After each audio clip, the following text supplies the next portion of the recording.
याह की स्तुति करो, हे मेरे मन, यहोवा की स्तुति कर। मैं जीवन भर यहोवा की स्तुति करता रहूँगा। जब तक मैं बना रहूँगा तब तक मैं अपने परमेश्वर का भजन गाता रहूँगा। तुम प्रधानों पर भरोसा ना करना, ना किसी आदमी पर, क्योंकि उसमें उद्धार करने की भी शक्ति नहीं। उसका भी प्राण निकलेगा, वह भी मिट्टी में मिल जाएगा। उस दिन उसकी सब कल्पनाएं नष्ट हो जाएंगी। क्या ही धन्य वह है जिसका सहायक याकूब का परमेश्वर है और जिसका भरोसा अपने परमेश्वर यहोवा पर है। हम अपनी आराधना को प्रारंभ करने से पहले एक छोटी प्रार्थना करेंगे। हमारे महान सर्वशक्तिमान पिता परमेश्वर, आपके चरणों के समीप आते हैं। आपका हृदय की गहराई से हम धन्यवाद देते हैं कि आपने हमें संभाले रखा, सुरक्षित रखा और फिर से पिता परमेश्वर आपकी आराधना, महिमा, स्तुति, प्रशंसा करने के लिए पिता परमेश्वर हम आपके निकट आ सके हैं, क्योंकि आपका वचन बताता है यहोवा का धन्यवाद करो, उससे प्रार्थना करो, उसके लिए गीत गाओ, उसके लिए भजन गाओ और उसके सब आश्चर्य कर्मों का ध्यान करो। तो प्रभु, हम आपके पवित्र नाम की बड़ाई करते हैं और प्रार्थना करते हैं आज जितने आराधना में शामिल होते हैं हर एक को प्रभु जी आप आशीषित करना। हमारे गीतों का गाया जाना, वचन का पढ़ा जाना, आपकी संगति करना, भेंट का लिया जाना, सब कुछ प्रभु जी आपको सुखदायक सुगंध के रूप में ग्रहण योग्य होने पाए प्रभु जी। और आपके वचन को हम सुनकर, समझकर उसके अनुसार अपने आचरण को करने वाले हो सके पिता। सारी महिमा आपको देते हैं प्रभु जी और आगे की आराधना को आपके हाथों में देते हुए विनती यीशु मसीह के नाम से मांगते हैं, आमीन। आइए हम परमेश्वर की महिमा में हमन गाना गाबोन से गीत का नंबर 12 गा लेंगे, तुझको बुलाए यीशु राजा। आइए प्रभु की महिमा में एक गीत और गा लेंगे जो हमन गाना गाबो से गीत क्रमांक 12, तुझको बुलाए यीशु राजा हो आजा, तेल मिले दिया लेके आजा।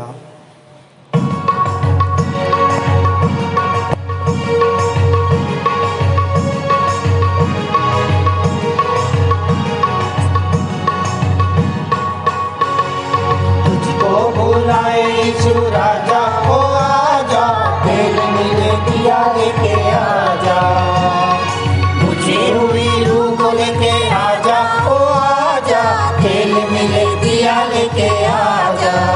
आजा रे, आजा रे, आजा रे, आजा रे, आजा रे, आजा रे, आजा रे, आजा रे।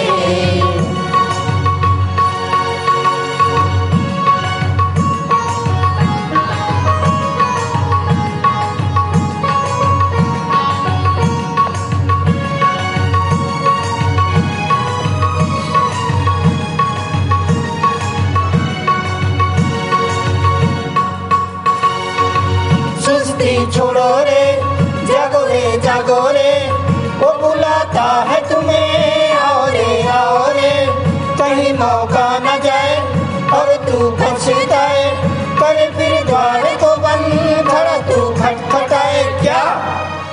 अब समय है होश में तू आजा ओ आजा, तेल मिले दिया लेके आजा, मुझे हुई रूह को लेके आजा ओ आजा, तेल मिले दिया लेके आजा।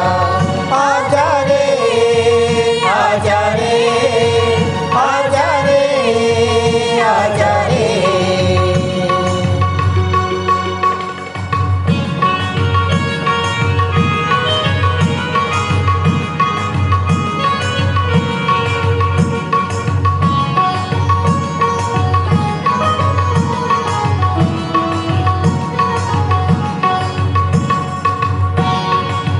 खोल तू उसका वचन, डाल यीशु पे नजर, कर तू जांच मन की, कर तू अपनी फिकर, आया है तू कहाँ से, जा रहा है तू किधर, मौत भारी तो नहीं, तेरा रास्ता है किधर क्या।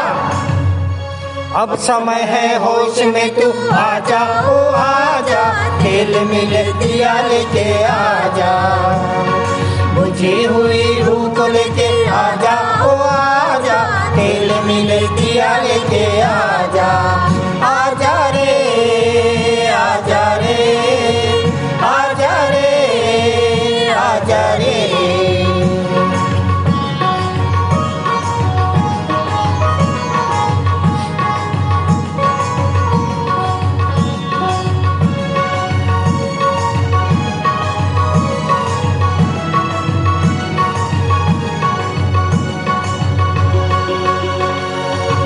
अरे तू होश कर ले कि कहाँ जा रहा है, कल तू यीशु आ रहा है, संग देखेंगे उसे जिन्होंने उसको छेदा, वो बचाएगा उन्हें, कर जो आज तौबा क्या।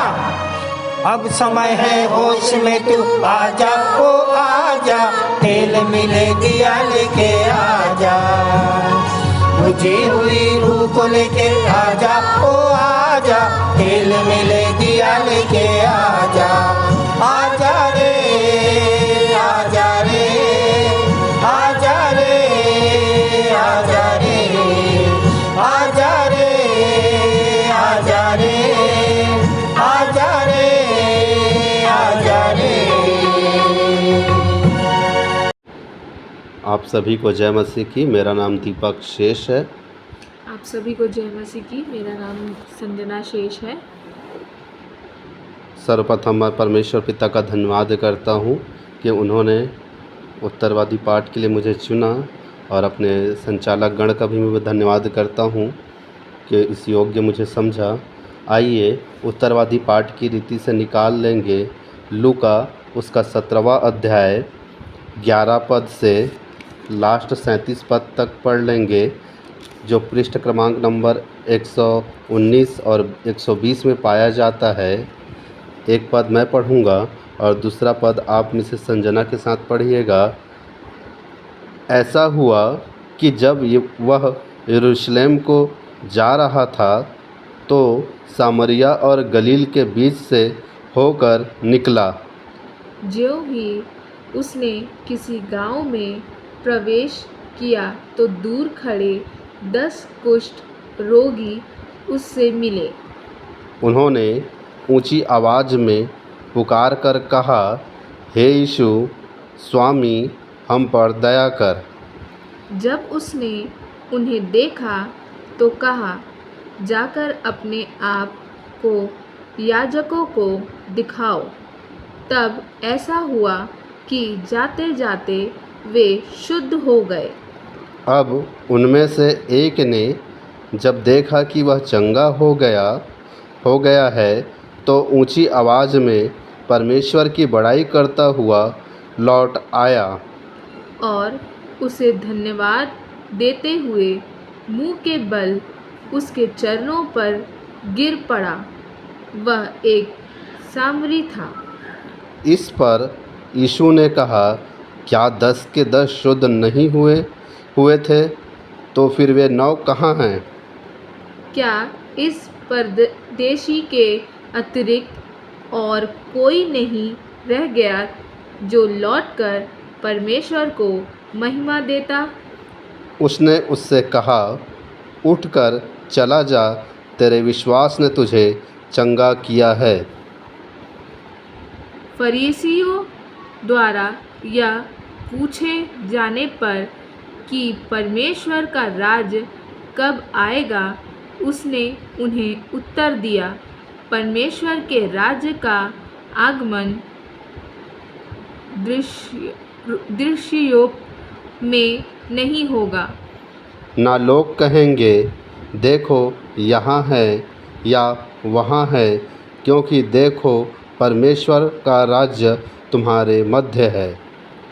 उसने चेलों से कहा, वे दिन आएंगे जब मनुष्य के पुत्र के दिनों में से एक दिन को देखने की तुम्हें बड़ी उत्कंठा होगी और तुम उसे नहीं देखोगे। वे तुमसे कहेंगे, वह देखो, वहाँ देखो, यहाँ देखो, तुम चले मत जाना और ना उनके पीछे भागना। क्योंकि जिस प्रकार बिजली चमककर आकाश के एक छोर से दूसरे छोर तक कौंधती है, उसी प्रकार मनुष्य का पुत्र भी अपने दिन में दिखाई देगा। परंतु पहले यह अवश्य है कि वह बहुत दुख उठाए और इस पीढ़ी के लोगों द्वारा त्यागा जाए। जैसा नूह के दिनों में हुआ था, वैसा ही मनुष्य के पुत्र के दिनों में भी होगा। जब तक नूह ने जहाज में प्रवेश न किया, वे खाते पीते और शादी ब्याह करते रहे। तब जल प्रलय हुआ और सब नष्ट हो गए। लूत के दिनों में भी ऐसा हुआ। वे खाते पीते, लेन देन करते, पेड़ पौधों लगाते और घर बनाते रहे। परंतु जब लूत सदोम से निकला उस दिन आकाश से आग और गंधक की वर्षा हुई और वे सब नष्ट हो गए।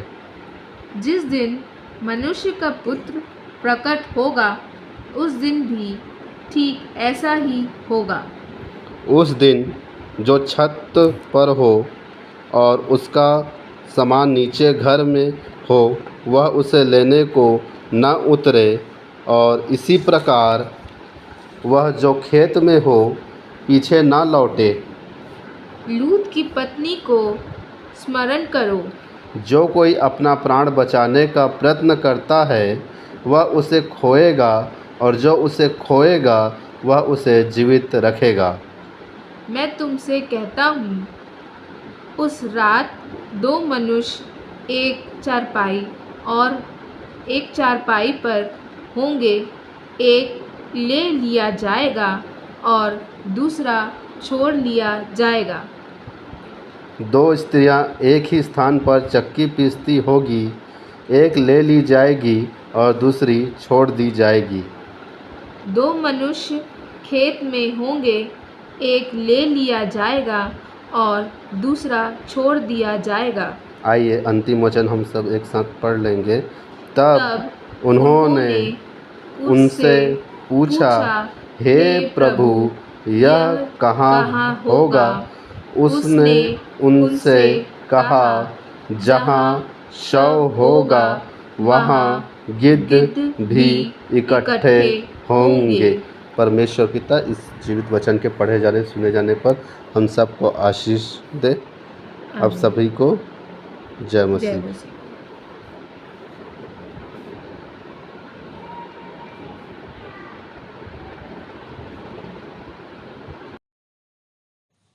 आइए हम विश्वास वचन बोलें। मैं सर्वशक्तिमान पिता पर, स्वर्ग और पृथ्वी के सृजनहार परमेश्वर पर विश्वास रखता हूँ। मैं उसके एकलौते पुत्र हमारे प्रभु यीशु मसीह पर, जो पवित्र आत्मा के सामर्थ के द्वारा कुमारी मरियम से जन्मा, जिसने पोंतियुस पिलातुस के राज्य में दुख उठाया, जो क्रूस पर टांगा गया और मारा गया, जो गाड़ा गया और अदृश्य लोक में पहुंचा, और तीसरे दिन मृतकों में से फिर जी उठा, जो स्वर्ग पर चला गया और सर्वशक्तिमान पिता परमेश्वर के दाहिने हाथ विराजमान है, और जीवितों और मृतकों का न्याय करने फिर आने वाला है। विश्वास रखता हूँ मैं पवित्र आत्मा पर, पवित्र सारी कलीसिया पर, संतों की संगति पर, देह के पुनरुत्थान पर, पापों की क्षमा पर और अनंत जीवन पर विश्वास रखता हूँ। आमीन। सामान्य सामाजिक पारिवारिक एवं कलीसियाई प्रार्थना करने में अगुवाई करेंगी सह संचालिका डॉक्टर अल्पना राम। आइए प्रार्थना करें। अपना प्राण दे के हमें प्रेम करने वाले हमारे उद्धारकर्ता यीशु मसीह के द्वारा पिता परमेश्वर आपके पास आते हैं और आज के इस पवित्र दिन में प्रभु जी इस स्वर्गीय आराधना में शामिल होने का अवसर आपने हमें दिया। जिन बातों को देखने की लालसा स्वर्गदूत भी रखते हैं प्रभु जी, पिता हम आपका धन्यवाद देते हैं।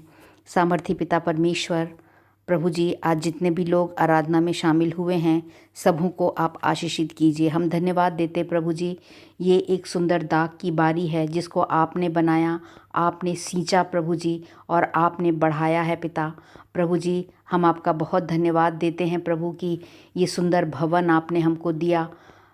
एक समय था प्रभु जब हम बहुत चिंतित थे कि हम कहाँ पर आराधना करेंगे, परंतु प्रभु जी हम आपका बहुत धन्यवाद देते हैं कि आपने हमारे लिए पहले से व्यवस्था करके रखा था और आज यहाँ पर बैठकर प्रभु जी एक साथ संगति में मिलकर प्रभु हम बहुत आनंदित महसूस करते हैं और आपका लाखों लाख धन्यवाद करते हैं। पिता परमेश्वर हम आपका धन्यवाद करते हैं प्रभु जी कि आपने पिता इस कलीसिया के एक एक जन को चुना है पिता, और अपनी बारी में प्रभु जी आपने एक पौधे के रूप में लगाया और ये कलीसिया बढ़ती चली जाती है प्रभु जी, क्योंकि आप हमारा अगुवा हैं प्रभु जी। पिता परमेश्वर हम जानते हैं कि स्वर्ग का राज्य हमारे बीच में है और इसीलिए प्रभु उस आनंद को, उस शांति को हम महसूस करते हैं जबकि परिस्थितियां चारों ओर विपरीत हैं। प्रभु जी हम आपसे विनती करते हैं पिता, हमारी कलीसिया के छोटे बालकों के लिए जो इन दिनों में संडे स्कूल की सेवा से वंचित हैं पिता, लेकिन प्रभु जी आप उनकी सुधि लीजिए और उनको भी प्रभु सही मार्ग पर आप बढ़ाइए। जवानों को विशेषकर आपके हाथों में देते हैं प्रभु, जवानी के दिनों में वो भटकने ना पाएँ, परंतु आप उनको सही मार्ग पर चलाइए। हमारी सब महिलाओं को भी आपकी अगुवाई दीजिए पिता, और उसी प्रकार बुज़ुर्गों को भी पिता परमेश्वर जो कि शोभायमान मुकुट हैं इस कलीसिया के, उनको भी प्रभु आप संभालिए। प्रभु जी जो बीमार हैं उनको चंगाई दीजिए, जो दुष्ट आत्माएं के सताए हुए हैं उनको प्रभु आप छुटकारा दीजिए। पिता हम आपका बहुत धन्यवाद देते हैं इस देश के लिए जिसमें आपने हमें रखा है प्रभु जी। इसलिए पिता हम आपसे विनती करते हैं अपने देश के प्रधानमंत्री और भी अन्य मंत्रियों के लिए प्रभु जी, जो केंद्र स्तर पे हैं या राज्य स्तर पे हैं, पिता परमेश्वर उन सबको ऐसी सद्बुद्धि दीजिए कि आपके बताए हुए निर्देशन के अनुसार इस देश का संचालन कर सकें। इन दिनों में प्रभु जी हमारा देश एक बहुत ही विपरीत परिस्थिति से गुज़र रहा है प्रभु जी। पिता जवान लोग अनशन कर रहे हैं पिता, और प्रभु जी बहुत सारी बातों के लिए विरोध हो रहा है प्रभु जी।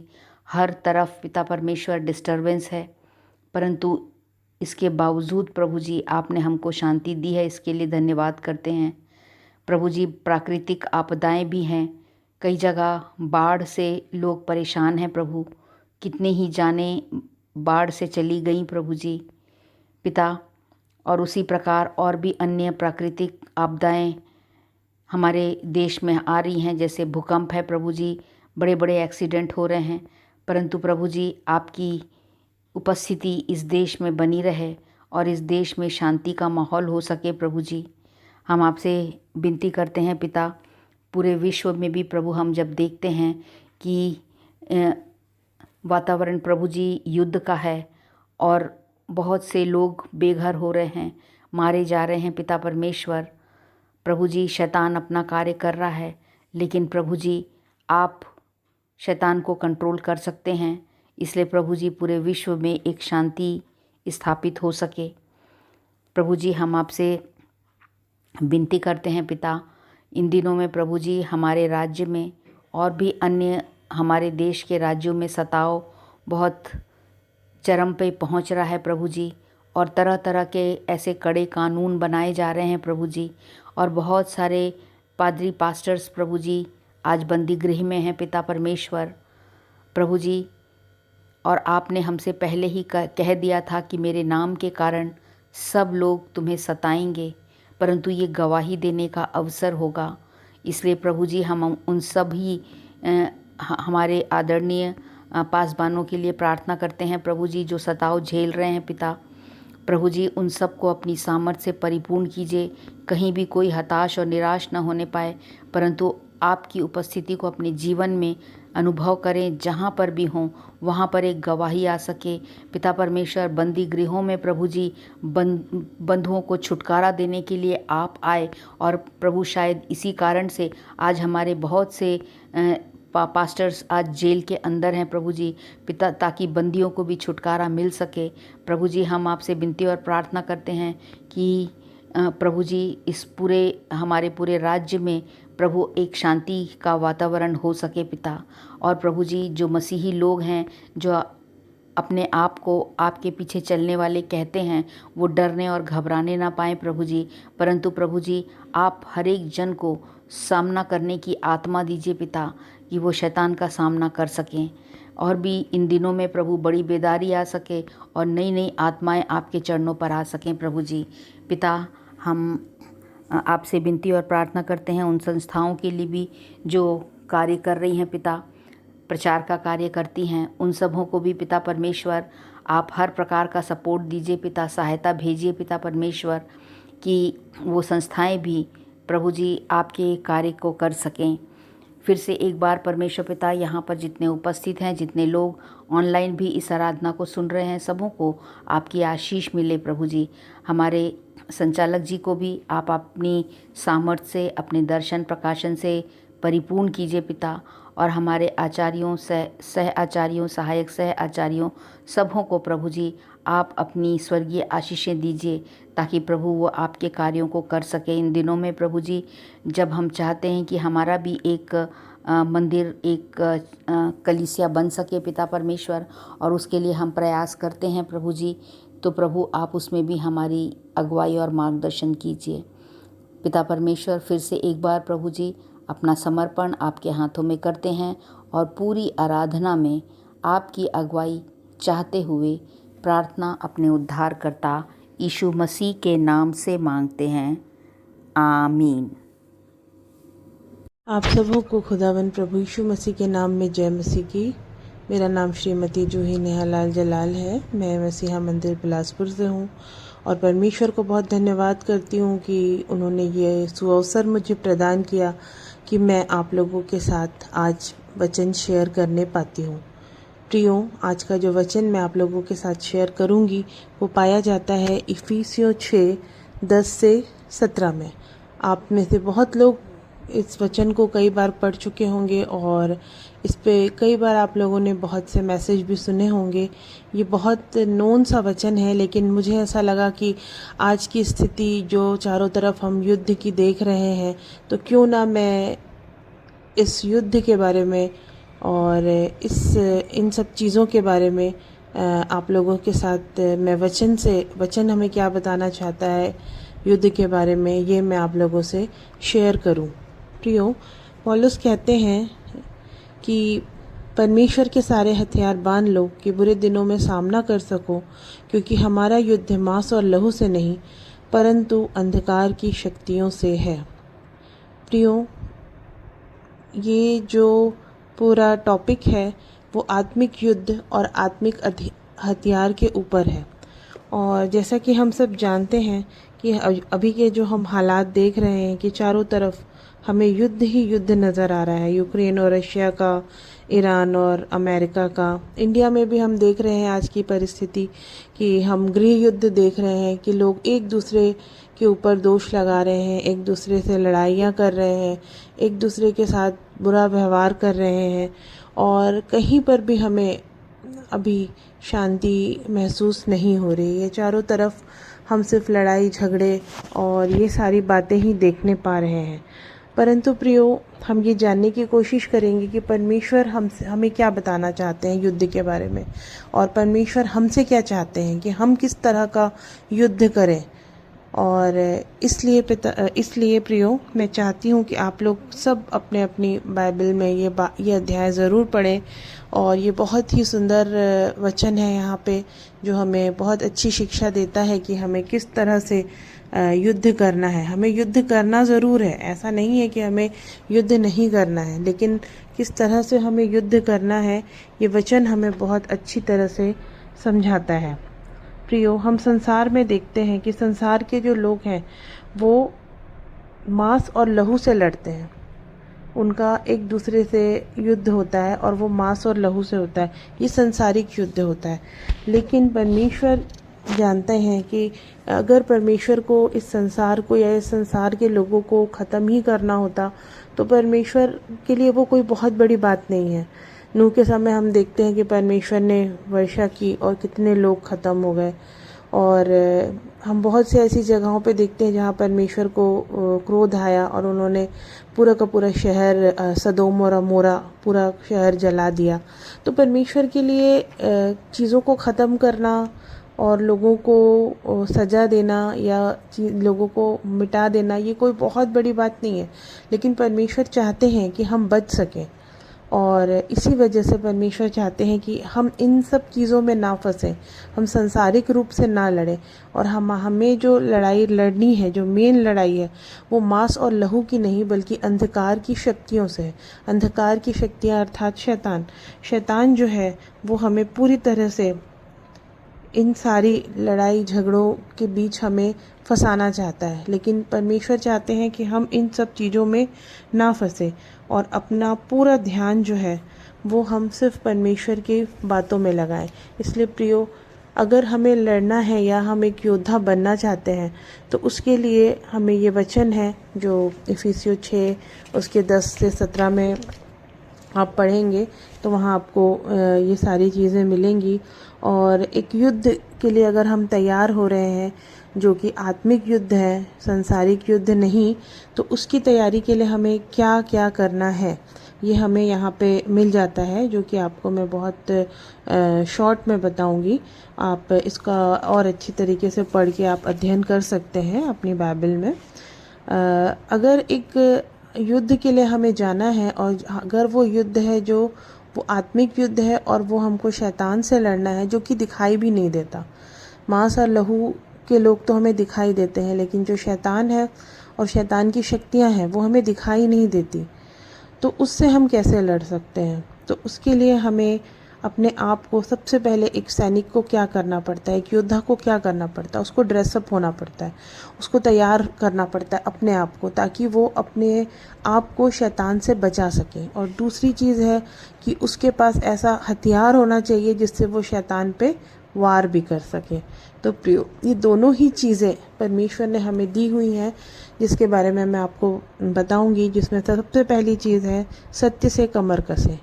प्रियो, अगर हमें शैतान का सामना करना है जो कि अंधकार की शक्ति है और वो हमें दिखाई भी नहीं देता, तो वो हमारे ऊपर वार करेगा, हमारे सत्य पे वार करेगा। वो हमेशा, वो झूठ का पितामह है, वो हमें डराएगा। वो ये बोलेगा कि ये सत्य नहीं है, ये झूठ है, ये ऐसा है, वैसा है। नेगेटिविटी आपके अंदर लाएगा, नकारात्मकता आपके अंदर लाएगा। लेकिन परमेश्वर का वचन कहता है कि सत्य से कमर कसो।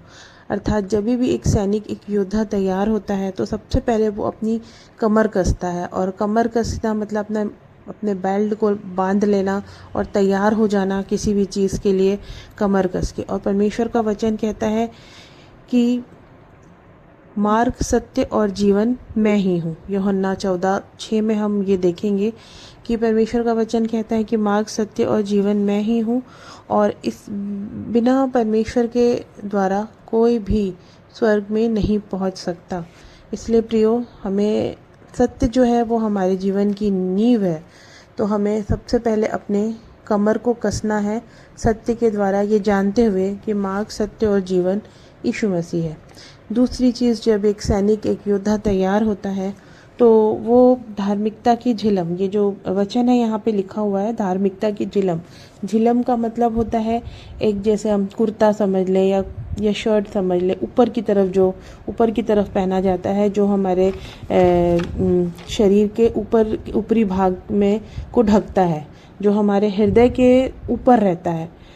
इसका ये मतलब है कि हमारी झिलम, हमारा कोट या हमारा जो भी कपड़ा है वो ऐसा होना चाहिए, हमारी धार्मिकता जो है वो ऐसी होनी चाहिए जो कि हमें शैतान का सामना करने में मदद करे, शैतान की तरफ से आने वाले तीरों से हमें बचाए। लेकिन प्रियो, हम ये जानते हैं कि जैसा धार्मिकता की बात होती है तो वचन हमें बताता है कि हमारी धार्मिकता मैले चिथड़ों के समान है। प्रियो, हम अपनी धार्मिकता के सहारे नहीं बच सकते, हमें सिर्फ यीशु मसीह की धार्मिकता ही बचा सकती है। इसलिए रोमियो 3:22 में लिखा है, परंतु हम परमेश्वर की धार्मिकता के कारण बचाए जाते हैं और सुरक्षित हैं। प्रियो, तीसरा आता है मेल के सुसमाचार के जूते। एक योद्धा के जूते कैसे होने चाहिए? तो एक आत्मिक युद्ध के लिए अगर आपको तैयार होना है तो आपके जूते जो हैं वो मेल के सुसमाचार के होने चाहिए। ये रोमियो 10:15 में है, क्या ही सुहावने हैं वो पैर जो मेल का सुसमाचार सुनाते हैं। प्रियो, एक युद्ध के लिए अगर आपको तैयार होना है और वो युद्ध आपका शैतान से है तो आपको आपके जो जूते हैं वो बहुत स्ट्रॉन्ग होने चाहिए, बहुत ताकतवर होने चाहिए। और सबसे बड़ी जो ताकत होती है वो मेल में होती है। और जब भी आप किसी का मेल कराते हैं, जब भी आप किसी के लिए कुछ अच्छा काम करने के लिए जाते हैं तो उससे परमेश्वर खुश होते हैं और वो ये बोलते हैं कि वहाँ पर शैतान की कोई शक्ति काम नहीं कर सकती। शैतान अलगाव पैदा करता है। शैतान नहीं चाहता कि हमारे पैर अच्छी जगह जाएं। शैतान नहीं चाहता कि हम मेल मिलाप से रहें। लेकिन हमको शैतान के इस वार को कैंसिल करना है और हमें मेल मिलाप से जीवन जीना है और हमारे पैर और हमारे जूते उसी तरफ जाएं और वहीं जाएं जहाँ पे हमको अच्छा वचन मिलता हो, जहाँ अच्छी शिक्षा मिलती हो। और मेल के सुसमाचार के जूते मेल के सुसमाचार के जूतों के साथ हम दुनिया में जहाँ पर भी जाएं वहाँ पर हम मेल मिलाप फैलाएं। चौथा है प्रियो, विश्वास की ढाल। हम जानते हैं प्रियो, विश्वास जो है वो हमारे जीवन के लिए बहुत ज़्यादा ज़रूरी है और बिना विश्वास के हम कुछ नहीं कर सकते। विश्वास, अगर हम वचन में जाएं तो विश्वास आशा की गई वस्तुओं का निश्चय और अनदेखी वस्तुओं का प्रमाण है। प्रियो, हमें पूरी आशा है कि परमेश्वर हमारे साथ है और वो हमें हर एक बातों में हमारी रक्षा करता है और हमें बचाता है। ये हमें मिलेगा इब्रानियों 11:1 में, क्योंकि हमारी आशा जो है वो परमेश्वर पे है। प्रियो, पांचवी चीज़ है उद्धार का टोप। टोप जो होता है प्रियो, आप बहुत अच्छे से जानते हैं कि टोप जो है वो हमारे सिर में लगाया जाता है और जो टोप है वो हमारे सिर की, दिमाग की और हमारे विचारों की रक्षा करता है।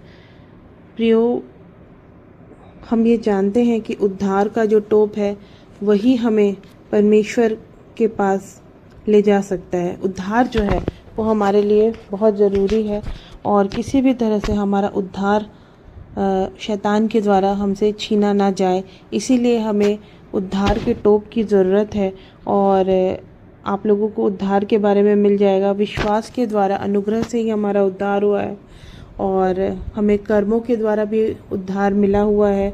और जो अंत तक धीरज धरेगा उसका 100% उद्धार होगा। इसलिए हमें अंत तक धीरज धरना है ताकि हम उस उद्धार के टोप को, जो हमारे लिए बहुत ज़रूरी है और शैतान से जो हमें बचाता है, वो हमारे सिर पे हमेशा बना रहे और शैतान हमें कभी भी हरा ना पाए। प्रियो, ये सारी चीज़ें जो हैं, ये 5 चीज़ें जो मैंने आपको बताई, ये हमारे बचाव के लिए है, ये हमारा सुरक्षा कवच है। लेकिन एक अंतिम चीज़ जो है वो है आत्मा की तलवार।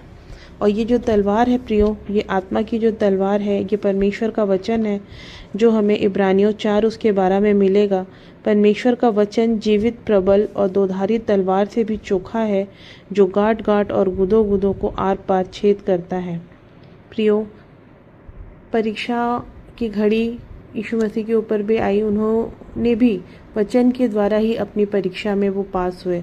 उसी प्रकार प्रियो, हमारे ऊपर भी अगर कोई भी शैतान का वार होता है तो हमें सिर्फ़ और सिर्फ ये आत्मा की तलवार जो परमेश्वर का वचन है यही बचा सकती है। प्रियो, अंत में मैं ये बोलना चाहूँगी कि आज ज़रूरत है कि हम अपनी अपनी तलवार का अवलोकन करें कि हमारी तलवार में कहीं जंग तो नहीं लग रहा है, हमारी तलवार यूज़ हो रही है या नहीं हो रही है। और अगर जंग लग रहे हैं प्रियो, तो बहुत ज़रूरी है कि हम इस जंग को हटाएं और अपनी आत्मा की तलवार को धारदार बनाएं। ये सारी चीज़ें हमें शैतान से लड़ने में मदद करती है और हमें एक आत्मिक युद्ध के लिए तैयार करती हैं। प्रियो, ये आत्मिक हथियार हम सबों के लिए बहुत ज़रूरी है और ये हम सबों के पास होना चाहिए। इसलिए अंत में मैं ये 4 लाइनें बोलना चाहती हूँ। अपनी आत्मा की तलवार को धारदार बनाएं, आत्मा के 9 फल इसमें लगाएं ताकि शैतान हमें ना हरा पाए। प्रियो, शैतान का वार है लोभ, क्रोध, मोह, डाह, ईर्ष्या, बुराई, दोचित्तापन, जो हमें दिखाई नहीं देती लेकिन वो हमें अंदर से बहुत ज़्यादा नुकसान पहुंचाती है। इसलिए हमारे अंदर आत्मा की तलवार और जो कि परमेश्वर का वचन है वो हमेशा उपस्थित रहे, ताकि जब भी कभी शैतान हमारे ऊपर वार करे, हमें नुकसान पहुंचाए, तो ये आत्मा की तलवार शैतान के हर एक वार को कैंसिल कर सके, ख़त्म कर सके और हम अपना जीवन जो है वैसे जी सकें जैसा परमेश्वर हमारे लिए चाहता है और शैतान का सामना करके आत्मिक युद्ध में जीत हासिल कर सके। आप सबों को जय मसीह की। खुदावंद प्रभु यीशु मसीह के मधुर नाम में आप सबको जय मसीह की। मैं आशीष जलाल, विश्वासी मंडली बिलासपुर से। प्रिय अजीज़ों, यह समय है प्रभु भोज में शामिल होने का। इससे पहले कि हम प्रभु भोज में शामिल हों, आइए कुछ क्षण परमेश्वर के वचन पे मनन करें ताकि हम समझ के साथ, विश्वास के साथ, धन्यवाद के साथ प्रभु की मेज में शामिल हो सकें। आज का हमारा ध्यान लूका रचित सुसमाचार उसके 22वें अध्याय की 20वीं आयत के ऊपर है, जहाँ पर खुदावन यीशु मसीह ने इस प्रकार कहा है, यह प्याला मेरे उस लहू में नई वाचा है जो तुम्हारे लिए बहाया जाता है। हाँ प्रियों अजीज़ों, जब हम इस वचन को पढ़ते हैं तो सबसे पहले हमारे मन में यह प्रश्न आता है, आखिर ये नई वाचा क्या है। सरल शब्दों में वाचा का अर्थ है एक अटल और विश्वास योग्य संबंध परमेश्वर के साथ जो प्रेम और प्रतिज्ञा पर आधारित होता है। यही कारण है प्रभु भोज का यह प्याला हम सब के लिए इतना महत्वपूर्ण है, क्योंकि यह उसी नई वाचा का चिन्ह है जिसे प्रभु यीशु मसीह ने अपने लहू के द्वारा स्थापित किया। आज जब हम प्रभु भोज का प्याला अपने हाथों में लेते हैं तो मैं चाहता हूं कि आप इस बात पर विशेष रूप से ध्यान रखें कि हम केवल अंगूर का रस नहीं ले रहे और ना ही केवल एक धार्मिक परंपरा पूरी कर रहे हैं। प्रियों अजीज़ों, यह प्याला हमें याद दिला रहा है कि प्रभु यीशु ने अपने लहू के द्वारा हमारे साथ एक नया संबंध स्थापित किया है। परमेश्वर का वचन हमें बताता है कि पहले हम पाप के कारण परमेश्वर से दूर थे, हमारे और परमेश्वर के बीच पाप की दीवार खड़ी थी। इसके बावजूद परमेश्वर ने हमसे प्रेम करना बंद नहीं किया। रोमियो की पत्री 5वें अध्याय की 8वीं आयत कहती है, परंतु परमेश्वर हम पर अपने प्रेम की भलाई इसी रीति से प्रकट करता है कि जब हम पापी ही थे तब ही मसीही हमारे लिए मरा। पहला यूहन्ना पहले अध्याय की 7वीं आयत आपको और मुझको हम सबको दिलासा देती है। परमेश्वर का वचन कहता है, यीशु का लहू हमें सब पाप से शुद्ध करता है। हाँ प्रियों अजीज़ों, मैं चाहता हूँ विशेष रूप से इस आयत को याद रखें, यीशु का लहू हमें सब पापों से शुद्ध करता है। इसका मतलब यह है कि हम पहले दोषी थे, परंतु मसीही के लहू ने हमें क्षमा कर दिया और हमें पवित्रता प्रदान कर दी है। यह हमारी अपनी धार्मिकता का परिणाम नहीं बल्कि खुदावंद के अनुग्रह का उपहार है। प्रियो अजीजों, मैं आपको बताना चाहता हूँ, नई वाचा केवल पापों की क्षमा तक सीमित नहीं है, यह हमें एक नए संबंध में भी लेकर आती है। हाँ प्रियो अजीजों, नए संबंध में लेके आती है। इफिसियों की पत्री 5वें अध्याय की 25, 26, 27 आयत में लिखा है, मसीही ने कलीसिया से प्रेम किया और अपने आप को उसके लिए दे दिया ताकि उसे पवित्र बनाए। जिस प्रकार विवाह में दुल्हा और दुल्हन एक वाचा में बंधते हैं, उसी प्रकार खुदावन यीशु मसीह ने अपने लहू के द्वारा हमें अपने साथ जोड़ लिया है। अब हम पराये नहीं रहे, हम उसके अपने हैं, हम परमेश्वर के घराने के हो गए हैं। इसलिए प्रभु भोज हमें केवल यह याद नहीं दिलाता कि यीशु हमारे लिए मरे, बल्कि यह भी याद दिलाता है कि अब हमारा जीवन उसी का है। उसने हमें केवल क्षमा नहीं दी बल्कि अपना परिवार भी दिया। आज जब हम प्रभु भोज में भाग लेने जा रहे हैं तो मैं चाहता हूं कि हम सब अपने आप से यह प्रश्न पूछें, क्या मैं उस संबंध की कदर कर रहा हूं जिसे प्रभु यीशु ने अपने लहू के साथ मेरे साथ स्थापित किया? क्या मेरा जीवन उस प्रभु के योग्य है जिसने मुझे अपना बना लिया है? प्रियो अजीज, आइए धन्यवाद, नम्रता और विश्वास के साथ प्रभु की मेज के पास आएं, क्योंकि यह प्याला हमें हर बार याद दिलाता है कि हम उसके लहू से छुड़ाए गए हैं, हम शुद्ध किए गए लोग हैं और उसके अपने लोग बना दिए गए हैं। प्रियो अजीजों, प्रभु की मेज तैयार है। आइए बड़े भरोसे और बड़े विश्वास के साथ प्रार्थना में जाएंगे। बड़े धन्यवाद के साथ खुदावन, हम आपके चरणों के समीप आते हैं। खुदा, हम आपको धन्यवाद देते हैं कि जब हम पाप में थे तब भी तूने हमसे प्रेम करना बंद नहीं किया। खुदावन, हम आपका धन्यवाद करते हैं, प्रभु यीशु मसीह ने अपने अनमोल लहू के द्वारा हमें क्षमा प्रदान कर दी है। पिता, हम धन्यवाद देते हैं कि आपने हमें पवित्र किया और अपने साथ नई वाचा में बांध लिया। आज जब हम प्रभु भोज में भाग लेने जा रहे हैं तो खुदावन, हम चाहते हैं कि आप हमारे दिलों की जांच करें, हमारे मन को शुद्ध करें और हमें यह अनुग्रह दें कि हम केवल इस प्रभु भोज में ही नहीं बल्कि रोज प्रतिदिन नई वाचा के योग्य जीवन जी सकें और अपने जीवन से खुदावन तेरे नाम की जिंदा गवाही का कारण ठहर सकें। पिता, तेरा धन्यवाद। खुदावन, हम चाहते हैं कि हमारा जीवन तेरी महिमा का कारण बने। पिता, तू संभालना, हमको ऐसा जीवन दे खुदा कि हम अपने गुनाहों से लड़ते हुए अपने जीवन से खुदावन तेरी मसीहत को फैलाने वाले हो सकें। तेरा धन्यवाद। छोटी विनती खुदावन यीशु मसीह के नाम से मांगते हैं, आमीन। छोटे से वचन के द्वारा खुदावन आप सबको बतायत की आशीष दे। God bless you. आइए हम अपनी अपनी भेंटों एवं धन्यवादी भेंटों को देने के द्वारा परमेश्वर की महिमा करेंगे और इस समय हम गीत गा लेंगे। स्तुति के गीत से 231 नंबर, तन मन और धन उसे दो। और तत्पश्चात प्रार्थना करने में अगुवाई करेंगे आचार्य श्री राजकुमार निषाद।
आप सबको जय मसीह की। मेरा नाम आचार्य राजकुमार निषाद है। प्रभु में मुझे 13 वर्ष हो गया है। छोटी सी आशीष वचन, जैसे ईमन लिए दिए वैसन मिले आशीष, जैसे ईमन लिए दिए वैसन मिले आशीष, अंधन तुहर घर भरे वैसने देवो आशीष, वैसने देवो आशीष।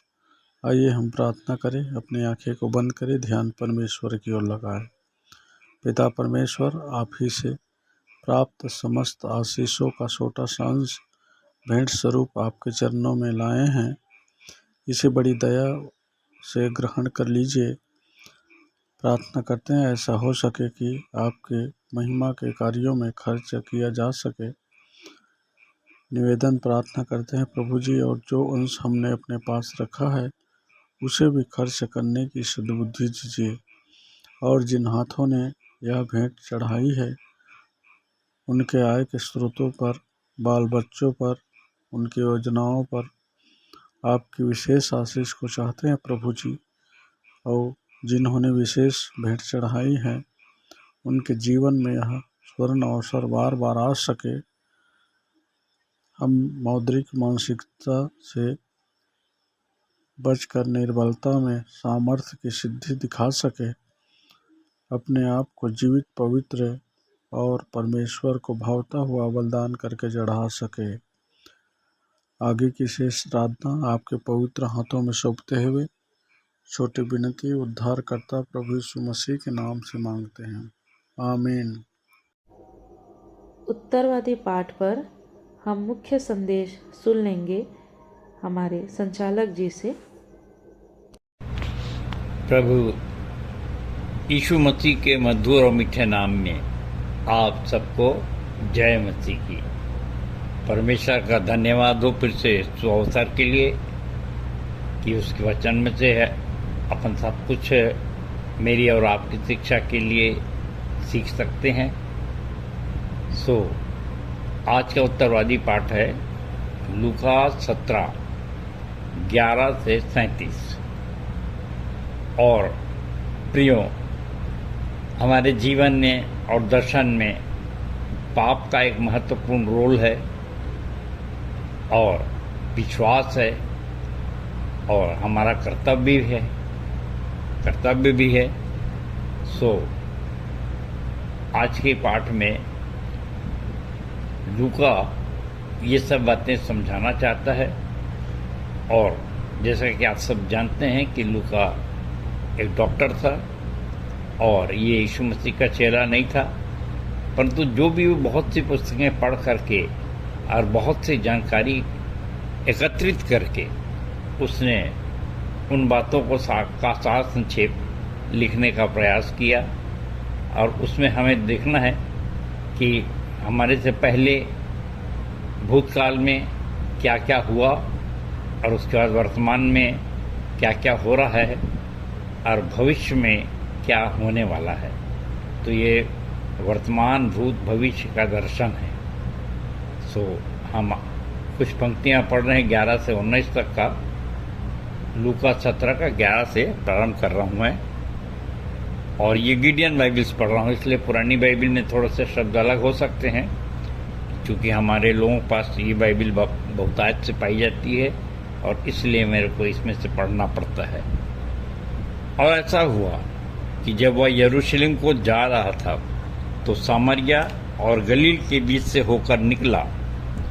जो ही उसने किसी गांव में प्रवेश किया तो दूर 10 कोढ़ी 10 कुष्ठ रोगी उससे मिले, और उन्होंने ऊंची आवाज में पुकार कर कहा, हे यीशु, स्वामी, हम पर दया कर। जब उसने उन्हें देखा तो कहा, जाकर अपने आप को याजकों को दिखाओ। तब ऐसा हुआ कि जाते जाते वे शुद्ध हो गए। अब उनमें से एक ने जब देखा कि वह चंगा हो गया है तो ऊंची आवाज में परमेश्वर की बड़ाई करता हुआ लौट आया और उसे धन्यवाद देते हुए मुंह के बल उसके चरणों पर गिर पड़ा। वह एक सामरी था। इस पर यीशु ने कहा, क्या 10 के 10 शुद्ध नहीं हुए थे? तो फिर 9 कहाँ हैं?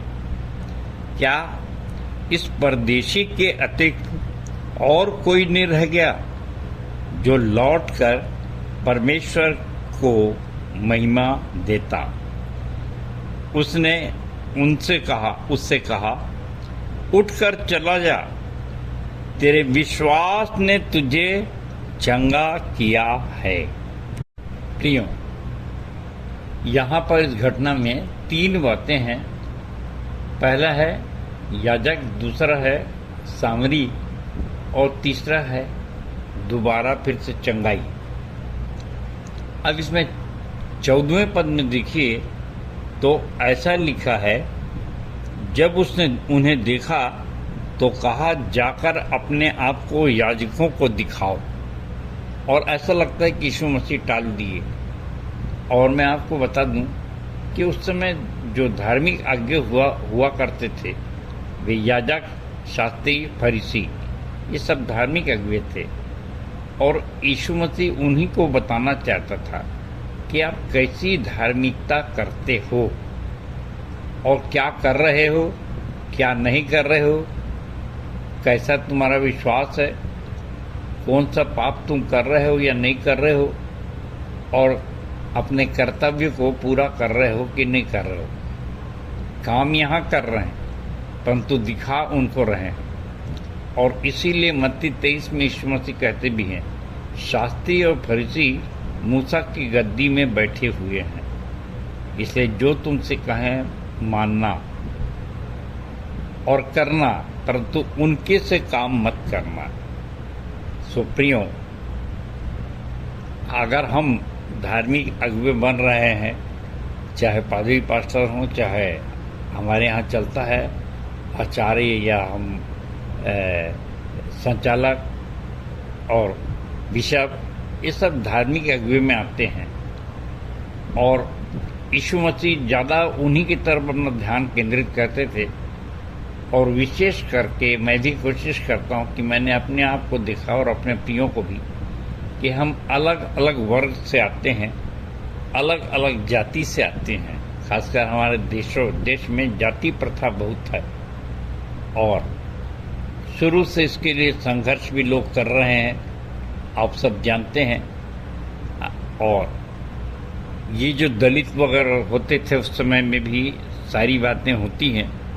और इसलिए सबसे पहले उसने कहा, अपने आप को याजक को दिखाओ। भाई धार्मिक अगुवे हैं, तुम उनके पास जाते हो उनके कहने अनुसार करते हो तो उनको जाकर दिखाओ। उसने टाला, परंतु मन ही मन कुछ और था जो उनको समझ में नहीं आया कि वो डांट देता है, बोल देता है, भगा देता है, कुछ भी करता है। और हमारी संक्रामक दुनिया में मैं सोचता हूँ अघोर पंथ में मैंने अक्सर ऐसी बातों को देखा है। और मैं कहूँ कि मैंने उन लोग को देखा कि कोई उनसे जाके जब रिक्वेस्ट करता था तो वो उसको डांट देते थे, जा क्यों आया मेरे पास, भग जा यहाँ से।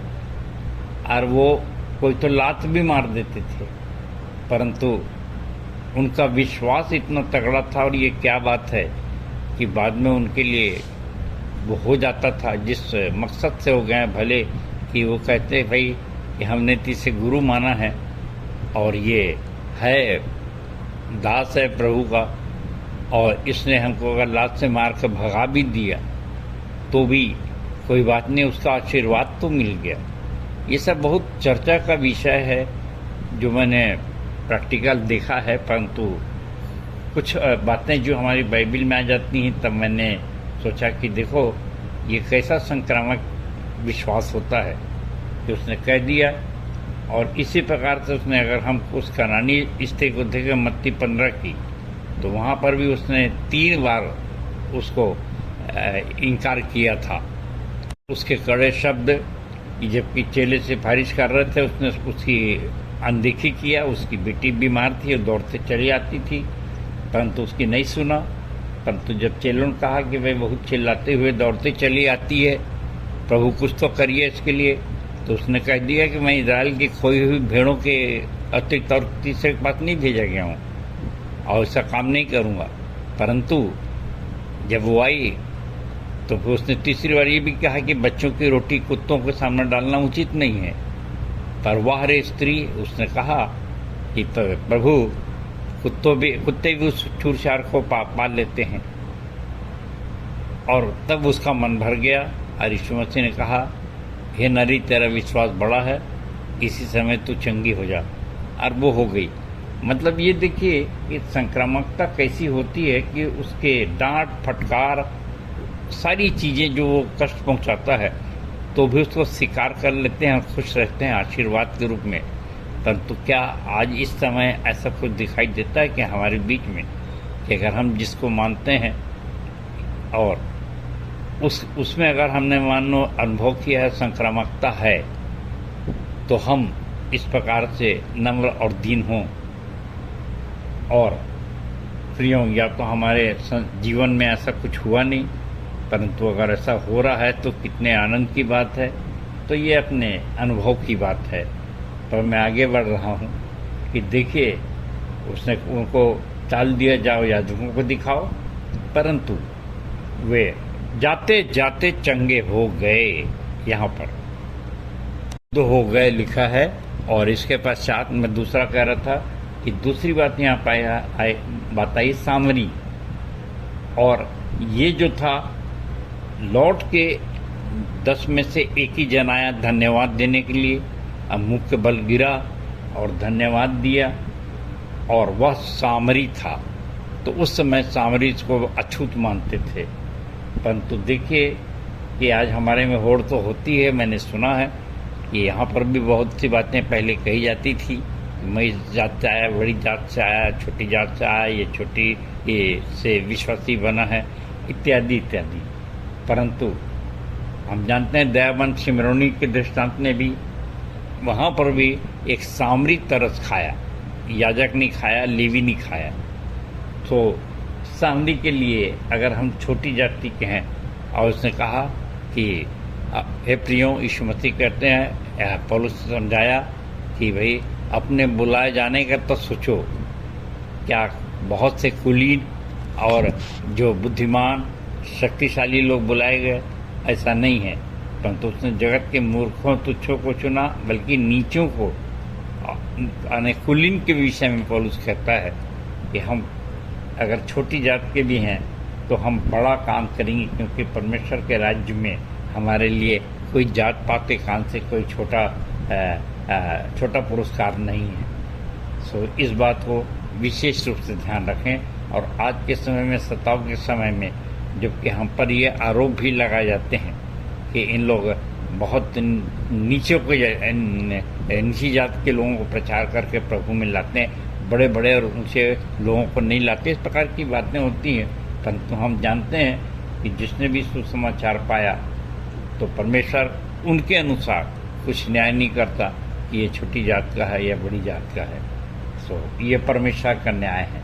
और तीसरी बात है जो 19वें पद में है, वे कि वो जो लौट के आया, धन्यवाद दिया, वो उसे कहा तू फिर से उसको चंगाई मिली है।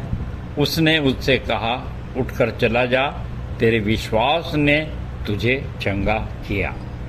तो ये है प्रियो कि हमारा विश्वास कैसा है और हमारा कर्तव्य क्या है। और यदि ऐसा हम विश्वास रखते हैं और कर्तव्य को पूरा करते हैं तो निश्चित रूप से ये जो कोढ़ की बीमारी थी, शायद पाप की निशानी थी, उस समय कहा जाता है ये पापी ही करके उसको अछूत करते थे, उसको देश निकाला कर देते थे। तो वो सब चीज़ें अगर हम अपना विश्वास सही रखें हैं और अपने कर्तव्य को पूरा कर रहे हैं तो हमारे बड़े से बड़े पाप को वो क्षमा करने में विश्वास योग्य और धर्मी है। अब अपन आगे बढ़ते हैं कि प्रियो, यदि हम ऐसा विश्वास रखते हैं, कर्तव्य पूरा कर रहे हैं और धर्मी हैं, तो देखिए वाला 20वां और 21वां पद में उस समय फरीसी लोग यीशु मसीह से फिर परीक्षा के लिए पूछते हैं कि ईश्वर का राज्य कब आएगा। तो यहाँ लिखा है, फरीसियों द्वारा यह पूछे जाने पर कि परमेश्वर का राज्य कब आएगा, उसने उन्हें उत्तर दिया, परमेश्वर के राज्य का आगमन दृश्य रूप में नहीं होगा। लोग कहेंगे देखो यहाँ है या वहाँ है, क्योंकि देखो परमेश्वर का राज्य तुम्हारे मध्य है। क्यों इसको ज़्यादा लंबा न खींचते हुए मैं बहुत सरलता से कहना चाहता हूँ, यीशु मसीह ने कहा जहाँ 2 या 3 मेरे नाम से इकट्ठे होते हैं वहाँ मैं उपस्थित रहता हूँ। सो प्रियो, जहाँ वो उपस्थित हो जाता है, अगर हम दो या 3 जन बैठे हैं प्रभु की महिमा करने के लिए, तो निश्चित रूप से याद रखिए कि परमेश्वर का राज्य हमारे सामने, हमारे साथ में होता है। और ये बड़े ही हमारे आनंद की बात है क्योंकि हम ऐसे राज्य में जी रहे हैं। आगे के संदेश के लिए प्रियो, अपन संदेश के दूसरे भाग में चल रहे हैं, आइए चलें। सो अब हम संदेश के दूसरे भाग में हैं और आज हम मनन कर रहे हैं लूका 17:11 से 37। और हमने देखा कि कैसे 10 कोढ़ी में से एक को पुनः उसने चंगाई दी, जिसका अर्थ होता है कि 9 फिर से 10 के 10 कोढ़ी रह गए और एक को के विश्वास के कारण से उसने पुनः और परमानेंट चंगाई प्राप्त की। सो प्रियो, हम भी याद रखें, यदि हमको मुफ्त में उद्धार दिया है तो 3 पार्ट में है, 33, 66 और 99% और फिर 100% भी देगा। वैसे ही कोढ़ियों को पहले उसने 50% ठीक किया था और नहीं समझ पाए वो, और वे धन्यवाद देने नहीं लौटे। इसका परिणाम हो गया कि वहाँ लिखा है नहीं है बाइबल में, परंतु ये शब्द है कि जब 10वां था उसको चंगाई जब मिली तो उसका अर्थ समझ जाइए कि 9 परमानेंट चंगाई नहीं प्राप्त कर सके। और अगर हम भी ऐसा चल रहे हैं तो स्वर्ग के राज्य में, परमेश्वर के राज्य में हमको प्रवेश नहीं मिले, क्योंकि परमेश्वर का राज हमारे बीच में है 20 और 21 पद में। सो हमारा जो हृदय रहता है, हमारा जो मन रहता है, हमारा विश्वास और अपना हमारा कर्तव्य, ये सब इस बात को बताता है कि वास्तव में हमारे अंदर परमेश्वर है कि नहीं, यीशु मसीह है कि नहीं। और यदि है तो निश्चित रूप से हम उसी कर्तव्य को करते हुए निरंतर आगे बढ़ते जाएंगे। और फायदा ये होता है कि विशेष करके आज के सताव के दिनों में, कि जब हम यहाँ पर देखते हैं कि यीशु मसीह ने कहा कि मैं तुमको भेड़ों की नहीं भेड़ियों के बीच में भेजा हूँ, तो अक्सर मेरे मन में प्रश्न उठता है कि ऐसा क्यों कहा। क्या वो चाहता था कि भाई इस प्रकार से भेड़ी मेरी भेड़ को चीत चीत के खाएं और मैं देखूं और ताली बजाऊं और बहुत आनंद आएगा। भाई अब तो ऐसा लगता है कि ऐसा ही है, परंतु ये है कि तुम भेड़ों की नहीं जाओगे और भेड़ियों को निश्चित रूप से हराओगे। जिस प्रकार से दाऊद है एक बहुत बड़े राक्षस के पास पहुंचा और उसको हराया।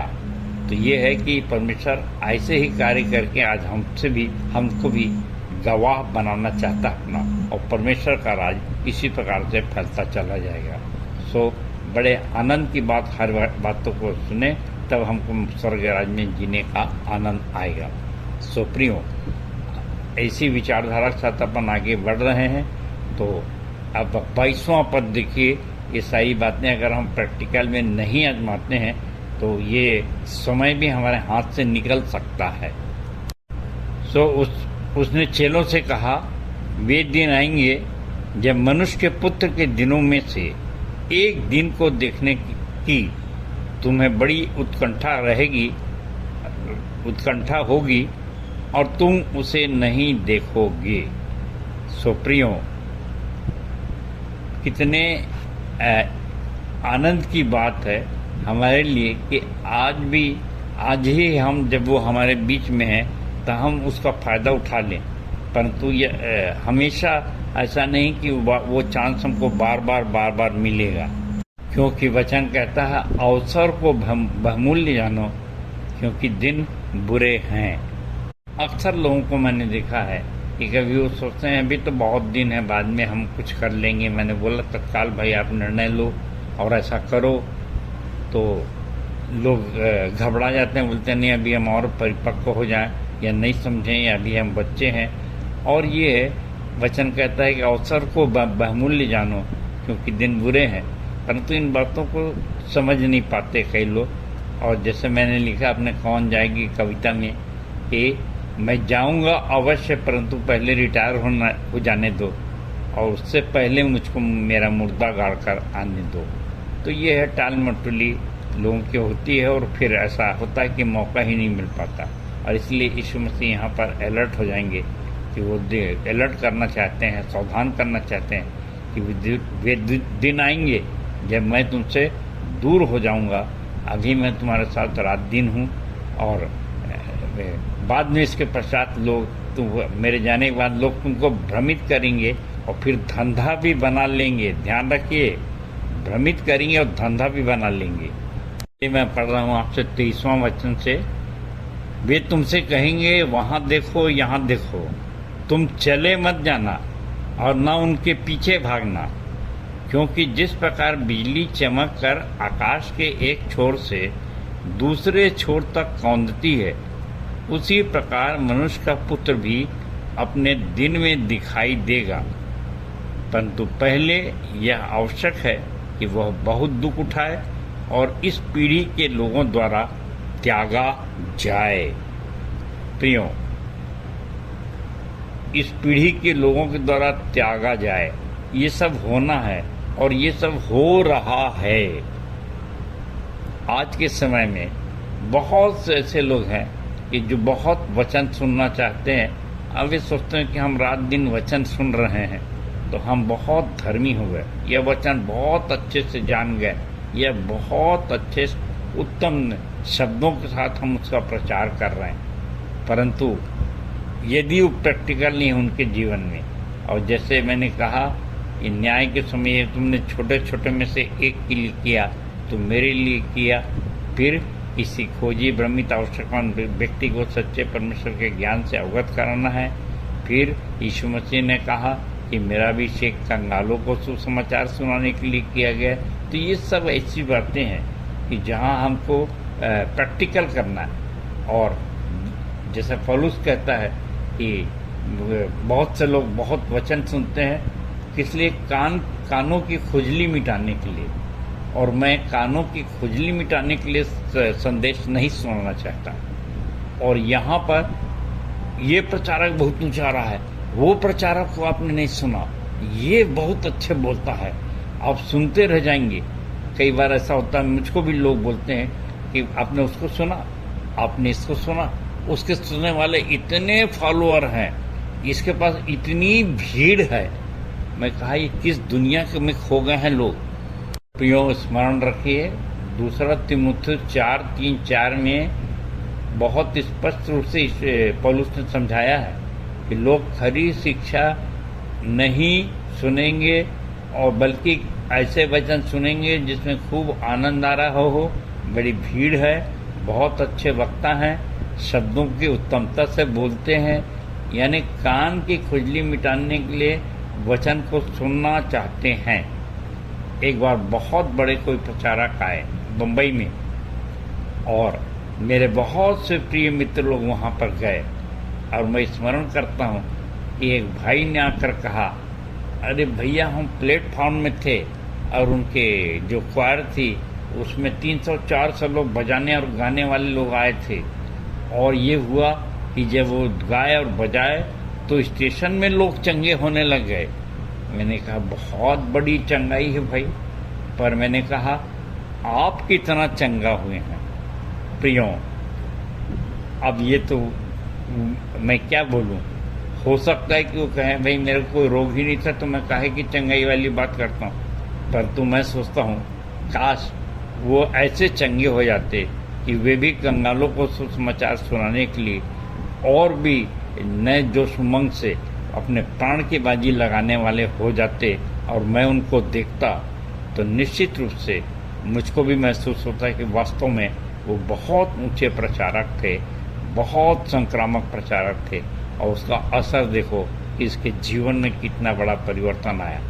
पर मेरे बड़े प्रिय अजीज लोग, बड़े बड़े पढ़े लिखे लोग और धार्मिक कहलाने वाले लोग वहाँ गए थे, परंतु मैंने उनके जीवन में जबकि उनके बाल भी पकने लगे आज तक देखता हूँ कि कभी वो सभी जाति को चेला बनाने वाली जो आज्ञा है वो पूरा करते हुए नहीं देखता हूँ। और ये है मेरा अनुभव।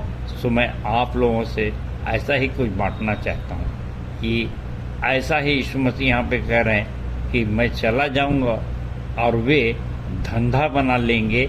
और इसको इस बात को याद रखिए कि जो जाने वाला तो चला जाता है, परंतु उसके नाम से लोग कभी स्टैचू बना देते हैं, कभी उसके नाम से बड़े बड़े कॉन्फ्रेंस करते हैं, उसके नाम से कोई बिल्डिंग बना देते हैं, चर्च बना देते हैं और उसके नाम से को इनकेश करते हैं, नगदीकरण करते हैं। तो ये एक बहुत बड़ा भ्रम है। मैं चाहता हूँ कि उसको अवश्य समझिएगा।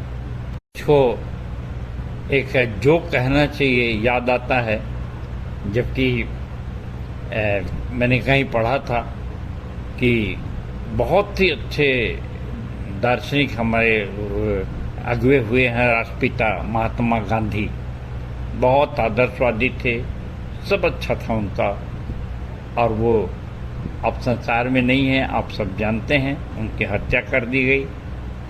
और एक बार ऐसा हुआ कि एक दफ्तर में, एक कार्यालय में उनकी फ़ोटो लगी हुई थी और उसके नीचे बैठा हुआ जो ऑफिस का बाबू था या जो क्लर्क था वो बैठा हुआ था और सामने कोई आया और उसने उससे कुछ घूस के पैसे मांगे, रिश्वत, और उसने निकाल कर 100 का नोट दिया। तब उसने कहा भाई देखिए गांधी जी को आप जानते हैं, देखिए ऊपर देखिए। तो वो हाथ उठाकर आशीर्वाद दे रहे थे। तो देखिए उसमें कितनी उंगली है, तो उसने बताया 5 उंगली। तो बोले आप 100 दे रहे हैं, वो कहते हैं 500 कम से कम 5 दीजिए ऐसे नोट। तो ये देखिए कि इतने अच्छे इंसान का भी उपयोग कैसा किया जा रहा है। सो प्रियो, मैं भी सोचता हूँ कभी कभी ऐसा हो सकता है कि जब हम जाएं तो हमारी फ़ोटो लगाकर लोग कहें हम तो इन्हीं के चेले हैं और उस धंधा को करें। सो यीशु मसीह यहाँ पर यही अलर्ट कर रहे हैं कि मैं बहुत दूर हो जाऊँगा, अभी तो मैं तुम्हारे साथ रात दिन हूँ, परंतु लोग तुमको भ्रमित करेंगे। और स्पष्ट कर रहे हैं 23वें पद में, तुम चले मत जाना और न ही उनके पीछे भागना। तो प्रियो, यीशु मसीह कहते हैं कि मैं जब आऊँगा तो बहुत पारदर्शी रूप से आऊँगा 24-25 पद में और प्रकट होऊंगा, और अभी तो मुझको दुख उठाना है, इस पीढ़ी के लोगों से मुझको अपमान सहना है, क्योंकि वे मुझको कष्ट देंगे, को त्याग देंगे, स्वीकार नहीं करेंगे। सो प्रियो, इस बात के लिए अटेंशन करते हुए 26 से 32 पद, जिसे मैं पूरा पढ़ूंगा नहीं, परंतु आपको सारांश में बताना चाहता हूँ कि उस समय यीशु मसीह ने यहाँ पर नूह के और लूत के की पत्नी को स्मरण कराया और उस समय के बारे में बताया कि लोग बड़े खाते पीते थे और लेन देन धंधा करते थे, और पेड़ लगाना कि भविष्य में जब फलेगा, कल क्या होगा इसकी चिंता नहीं थी, पर भविष्य की चिंता बहुत थी। और घर बनाते रहे और इन्हीं बातों में व्यस्त रहे कि भाई भविष्य की योजना चिंता करते रहे, सारी बातों में इतने व्यस्त रहे, पर आत्मा जीतने के बाद में किसी ने ध्यान नहीं दिया।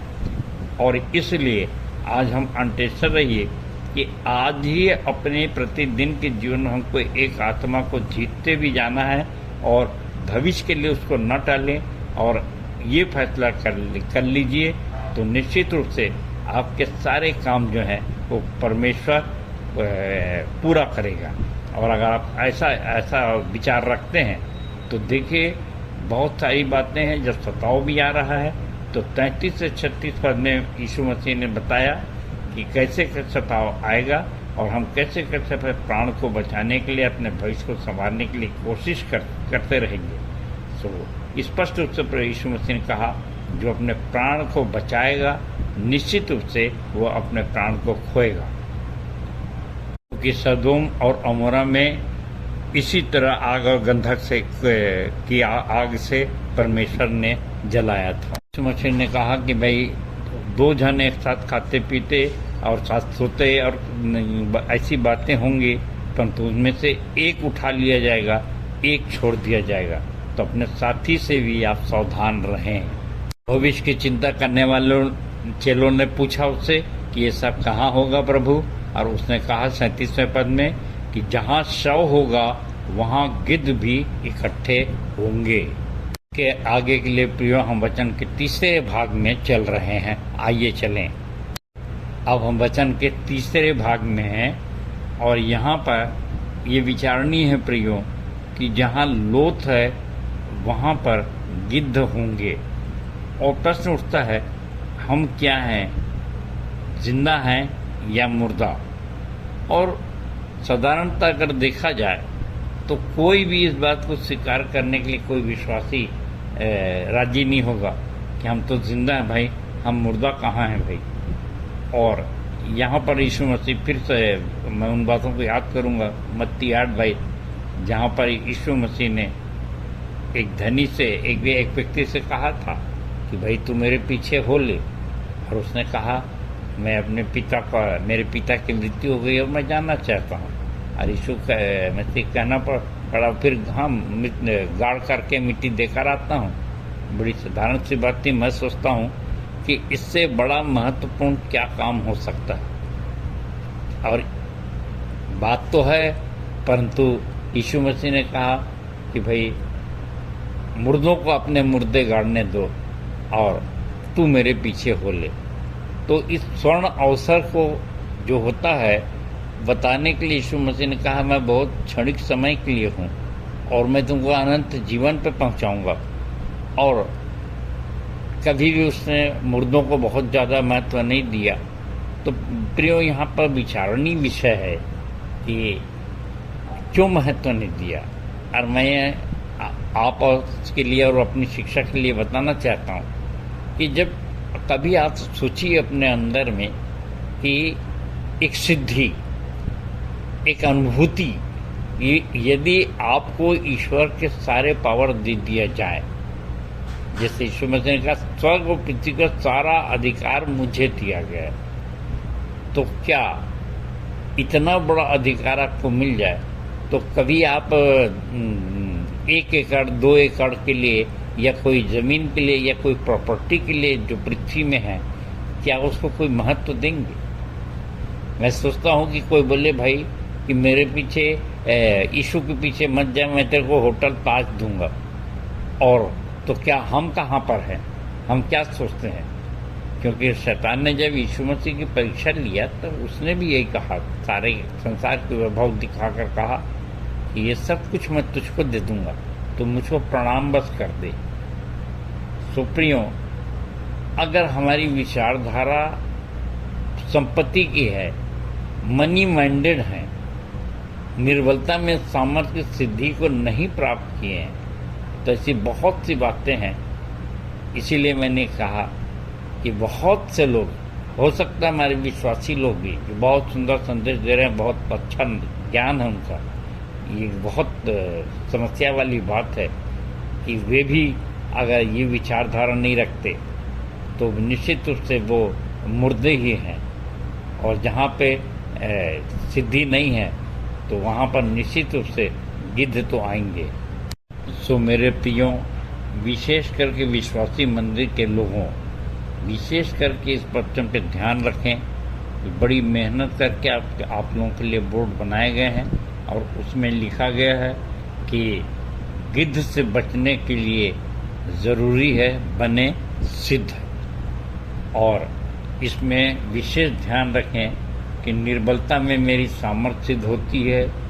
और उसके बाद सिद्ध प्रेम है, 1 कुरिन्थियों 13, जहाँ पे लिखा है सर्वसिद्ध आएगा तो सब कुछ स्पष्ट हो जाएगा।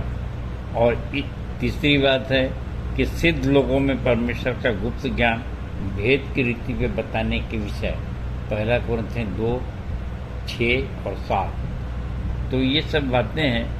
2 कुरिन्थियों 12:9 भी जैसे निर्बलता में सामर्थ वाला है। तो स्पेशली कहना चाहता हूँ कि हमको सिद्ध बनना ही है। और अगर हम सिद्ध प्रेम नहीं कर पा रहे हैं, सिद्ध नहीं बन पा रहे हैं, तो मन में ये मत सोचिए कि हम गिद्ध से बच पाएंगे। निश्चित रूप से भ्रमित होंगे। यीशु मसीह ने स्पष्ट कर दिया कि जहाँ लोथ है वहाँ गिद्ध आएंगे। लोगों ने पूछा और मैंने इस पर रिसर्च किया कि कहाँ है ये लोथ, और ये वही लोथ है कि लोग सिद्ध नहीं बनना चाहते, टाल मटोली कर देते हैं, समय नहीं निकाल पाते। हम बाइबिल को बहुत जानते हैं, ये हो जाता है, परंतु कन्फर्म ये होना है, निश्चित होना है कि क्या हम सिद्ध हैं अथवा नहीं। इसलिए अंत में पौलुस की चेतावनी को भी स्मरण रखें, जहाँ वह इफिसियों 5:14 में कहता है, हे सोने वाले जाग और मुर्दों में से जीव, तब मसीह की ज्योति तुझमें चमकेगी।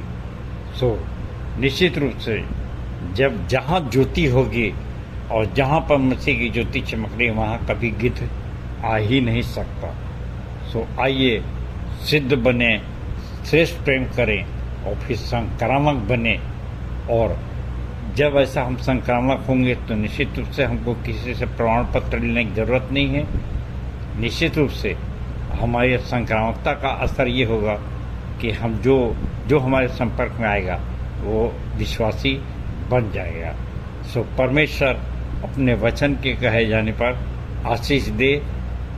आप सबको जय मसीह की, जय मसीह की और जय मसीह की। धन्यवाद। उत्तरवादी पाठ पर सुंदर, सारगर्भित एवं व्यवहारिक संदेश के लिए हमारे मंदिर के संचालक जी एवं उनके पूरे परिवार को प्रभु बहुतायत की आशीष दे। इस समय हम अपनी आराधना के अंतिम भाग में हैं। स्तुति के गीत में से हम गीत गाएंगे 17 नंबर, जय जय यीशु, जय जय यीशु। तत्पश्चात प्रार्थना करने में अगुवाई करेंगे भाई श्री राहुल जांगड़े और सह संचालिका डॉक्टर अल्पना राम जी की आशीष से आज की सभा का समापन करेंगे।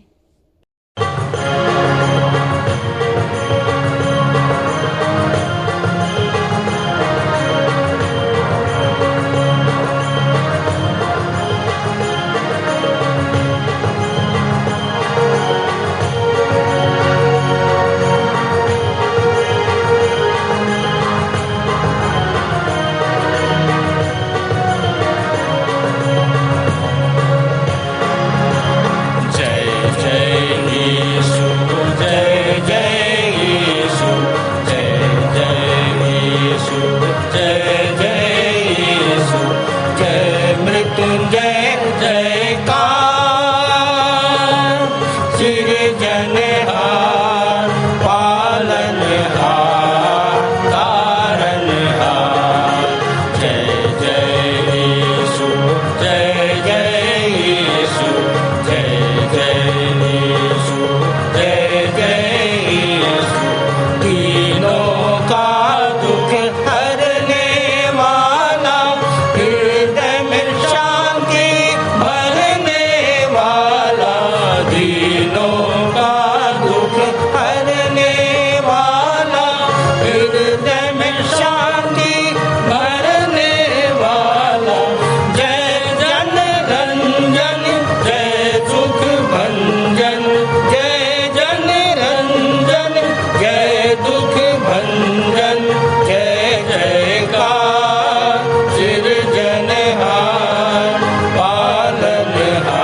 बंधन भंजन हारा, अक्षर जीवन देवन हारा, मृत्यु के बंधन भंजन हारा, अक्षर जीवन देवन हारा, रोगिन शोकिन एक आधारा, रोगिन शोकिन एक आधारा, जय जयकार सृजनहार, पालनहार, तारणहार, जय जय यीशु, जय जय यीशु, जय जय यीशु, जय जय यीशु, जय जयकार करो सब प्यारो, नर नारी एक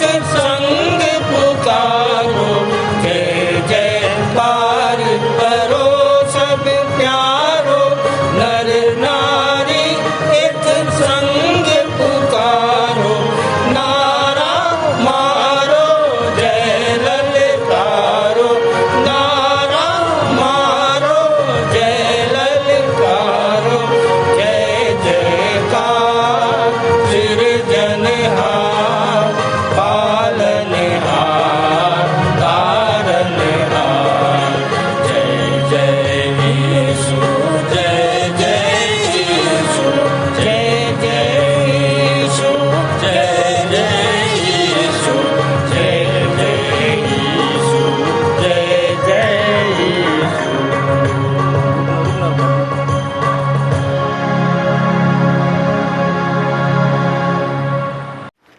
आप सबको जय मसीह की। मेरा नाम राहुल है और विश्वासी मंडली आते 12 वर्ष हो गए। प्रभु का धन्यवाद हो। आइए प्रार्थना करें। महान सर्वशक्तिमान अनुग्रहकारी पिता परमेश्वर, बहुत धन्यवाद के साथ आपके चरणों में आते हैं। प्रभु यीशु मसीह के नाम में धन्यवाद धन्यवाद धन्यवाद देते हैं पिता। आज की महिमा में, आराधना में आप उपस्थित रहे। आपकी उपस्थिति से हम सब ने आशीषों को प्राप्त किया, हमारा जीवन आशीषित हुआ। हम आपका धन्यवाद देते हैं पिता परमेश्वर सर्वशक्तिमान प्रभु जी। आज की आपका जो वचन आपके दासों के द्वारा पिता परमेश्वर हमारे मध्य रखा गया, हमारे जीवन में वो फलवंत हो सके सर्वशक्तिमान प्रभु, ताकि आपके राज की महिमा एवं बढ़ोतरी के लिए पिता परमेश्वर हम इस्तेमाल होने वाले हो सके, खर्च होने वाले हो सके, अपना जीवन पूर्ण रूप से आपके वचन के अनुसार समर्पित करने वाले हो सके, आपकी सेवा करने वाले हो सके खुदावन बाप।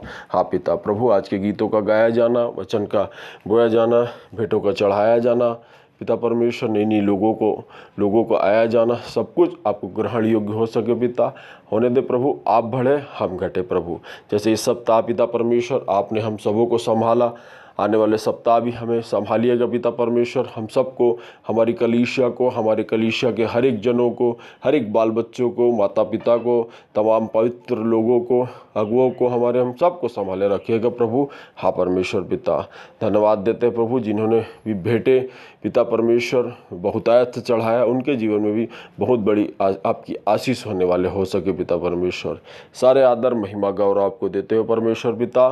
जिन बातों को हम नहीं कह पाए, उन सारी बातों को भी तेरे हाथों में सौंपते हुए, से जीवन को, हम सब के समर्पण को आपके चरणों में करते हुए पिता परमेश्वर, छोटी विनती उद्धारकर्ता प्रभु यीशु मसीह के परम पवित्र और प्यारे मीठे नाम में हम मांगते हैं। आमीन आमीन। हे हमारे पिता, तू जो स्वर्ग में है, तेरा नाम पवित्र माना जाए, तेरा राज्य आए, तेरी इच्छा जैसे स्वर्ग में पूरी होती है, वैसे ही इस पृथ्वी पर भी पूरी हो। हमारे दिन भर की रोटी आज हमें दे, और जैसे हमने अपने अपराधियों को क्षमा किया है, वैसे ही तू भी हमारे अपराधों को क्षमा कर, और हमें परीक्षा में न डाल, परंतु बुराई से बचा, क्योंकि राज्य, पराक्रम और महिमा सदा तेरे ही है। आमीन। आइए आशीष ग्रहण करें। और अब जो ऐसा सामर्थ्य है कि हमारी विनती और समझ से कहीं अधिक बढ़कर काम कर सकता है, उस सामर्थ्य के अनुसार जो हम में कार्य करती है, हमारे पिता परमेश्वर का प्रेम, प्रभु यीशु मसीह का अनुग्रह और पवित्र आत्मा की शांति और सहभागिता हम में से हर एक के साथ अब से लेकर सदा काल तक होती रहे। आमीन।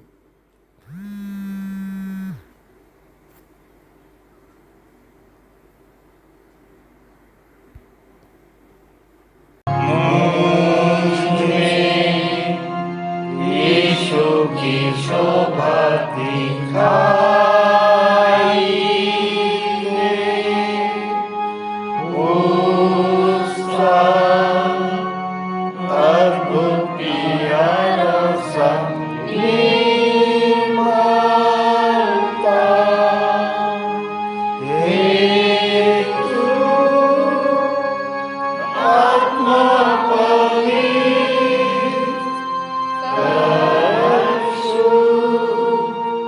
मेरा शरीर मुझ में यीशु की शोभा दिखाई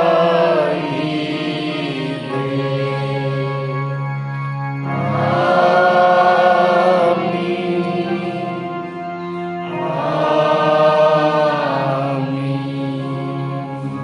आप सबको जय मसीह की। जय मसीह की।